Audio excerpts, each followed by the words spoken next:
When I was a teenager, my close group of friends were, I guess, what you'd call delinquents. We liked causing trouble, breaking rules, and messing around in places we didn't belong. I grew up in a suburb in northern New Jersey, so I guess you could say we were just spoiled kids with nothing better to do. Looking back, the way we passed the time was a little silly, but there's nothing I can do about that now. Anyway, one of the things we really liked to do was to go exploring in the late hours of the night. Usually we explored abandoned buildings, but not always. We actually got banned from our middle school after jumping through an open window, but that's a story for another time.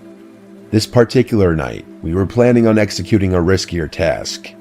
There were 5 of us: me, Chip, Jason, Rowan, and Anish.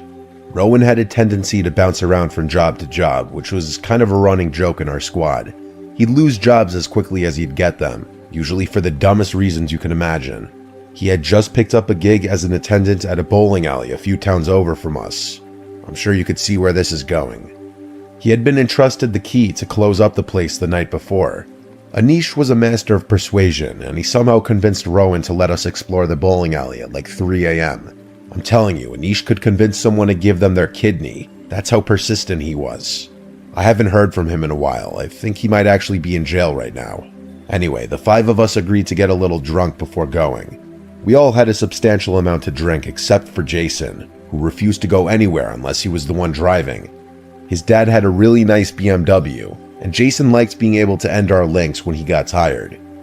After getting a little buzzed, James drove the 5 of us to the location. I was the heavy drinker of the squad. It's not something I'm proud of, but it's just who I was at that point in my life. Because of this, I usually took things a little less seriously than I should have, especially when it came to dangerous or risky situations. Rowan unlocked the door, and the 5 of us made our way inside. Chip was usually the most cautious, and he kept chiding us to be careful in his hilariously high-pitched voice. Rowan told us we couldn't actually do any bowling right now, which we were all a little upset about. I had the genius idea of doing some makeshift sliding on the lanes as if they were slip and slides. Since we were drunk, this was actually pretty fun. The 5 of us soon tired ourselves out and decided we wanted to do some exploring. We asked Rowan if there were any back rooms we could check out, and he told us there were. We made our way into the employee-only area, and Rowan led us to some kind of storage room. We started poking around and flipping things over, just being stupid and careless.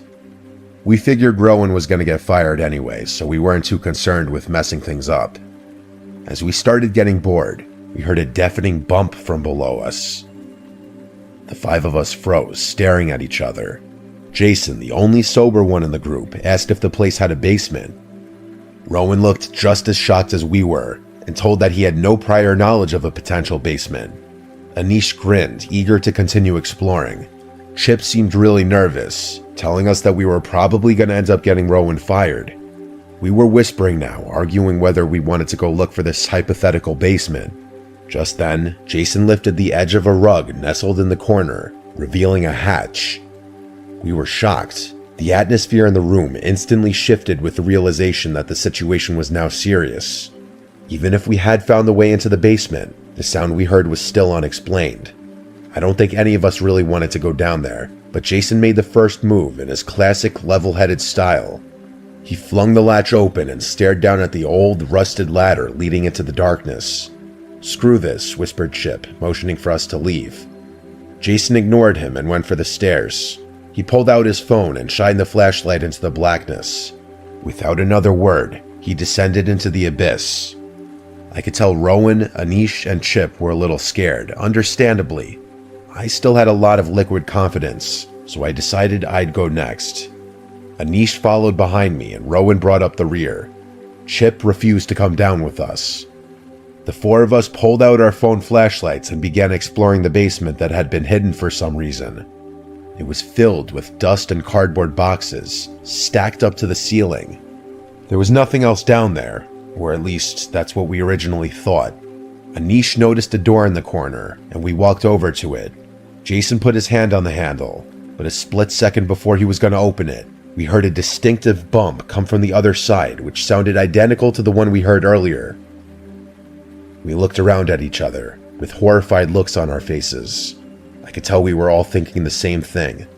An animal, maybe? No shot, it was too loud to be an animal. I was pretty freaked out at this point and turned away to leave. Like an idiot, Jason cracked the door open, revealing another storage room. That's not all that was in there, though. In the corner of the room, there was a human figure sitting on the ground with its legs crossed, facing away from us. We were frozen in place, utterly terrified. After a full minute of stagnance, the person in the corner of the room banged their head against the wall, explaining the sounds we had been hearing. I began tiptoeing to the ladder, careful not to make any noise. The rest of my friends turned around and began doing the same, clearly filled with terror. Just then, Rowan tripped on a piece of junk on the floor and then cursed. The person in the room yelled and we ran. Jason and I were up the ladder in a split second, with Anish close behind. Chip was leaned over the hatch, concerned with what he was hearing. Anish made it up and the three of us ran out of the room. We heard Rowan scream, "Get off me," but Anish and Jason were too terrified to turn back. I ran back into the room and saw Chip chucking a metal pipe down the hatch, which was followed by a demonic scream. Rowan scrambled on the ladder and Chip grabbed his wrist, yanking him up. Rowan ran toward me while Chip slammed the hatch shut. The five of us sprinted out of the bowling alley, and Rowan hastily locked the door with trembling hands. Jason drove us back with a blank look on his face. We listened as Rowan described what happened after the rest of us made it up the ladder. Apparently, whoever had been in the basement jumped on Rowan's back, clawing at him. Chip came to his rescue and nailed Rowan's attacker in the head with that pipe, causing the lunatic to fall backward. Rowan said he only saw the guy's face for a split second. It was the horrifying face of a dirty, old, homeless-looking guy with a bird's nest of hair on his head.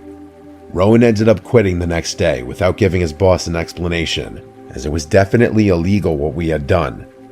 To this day, we have no idea how that guy could have gotten down there. Maybe there was an alternate entrance we had overlooked. Either way, the basement had been intentionally hidden, which tells me that Rowan's boss might have known something about the whole thing. This experience ruined my taste for bowling, which I have not done since.